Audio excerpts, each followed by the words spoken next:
I have a moment from Fox News to take a look at with you. And the reason I found it interesting is one of the hosts who is typically definitely very different from me politically and conservative, but more able to see reason than some of the other hosts. And he made a point, and I actually disagree with some of why he's bringing this up, but then agree with the point in a more meta sense, if that makes sense. Odd setup to the story, but take a look and then we'll discuss. So like you're right. on inflation, they keep saying that Republicans are going to make it worse and everyone else in the world has it just as bad as we do. That's not talking about, they have to actually change the policy. I think the most important person in the failure of the Democratic Party is George Floyd. I think that once he was murdered, the country went crazy with defund the police and everything else. So the Democrats led the charge, but very, very unrealistic. Not the country, though. Just a part of the country. Not even half. The Black Lives Matter, the organization, not the movement. Okay, so I think the country going crazy with defund the police has been overstated. And that's the part I disagree with.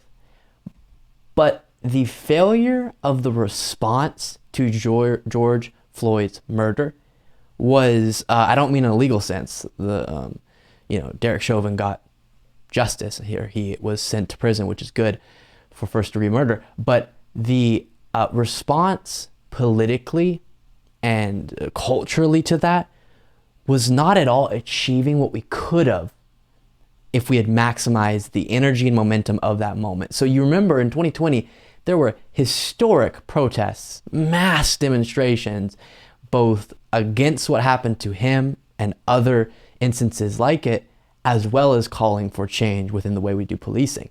And one of the solutions that people put forward was defund the police, which I've talked about as being a very not effective solution to put forward. And actually the way we're going to properly change the policing in America is very different than decreasing the budget. And of course, there's been misconceptions about what some people mean by that. Actually, we just want to reallocate and give some of the duties of police officers to mental health professionals, and interesting conversations there. But in a general sense, the defund the police kind of slogan, I do think took away from the movement and was an oversimplified and not great solution to that problem. But what ended up happening, and this is not to blame on just that one slogan, this is to blame on our political leaders, we didn't actually get any of the real solutions or reforms that were being put forward in that moment subsequent to it, right?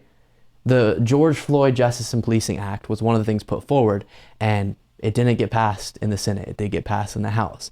And all of these other solutions about how we could reform our policing so that it's less discriminatory, so that they don't have the ability to do the things they do without getting held accountable. And we didn't really get any action legislatively on a federal level on those things. And that's very heartbreaking. And I think it is a profound failure of that moment, because very rarely do you have this amount of people step up and say, we're fed up with what's going on right now in a particular system in our country, and so much so that we're going to protest day after day. That's a rare political event, and it happened, and we had all these promises made by our political leaders, and nothing actually got done. Nothing actually happened.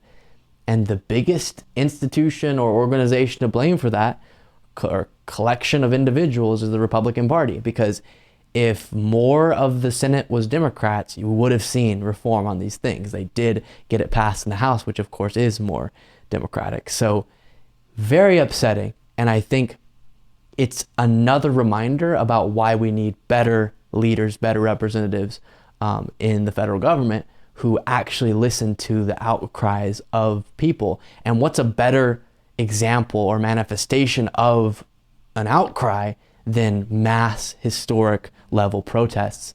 And yet even that didn't budge some people who are supposed to represent us. Very sad.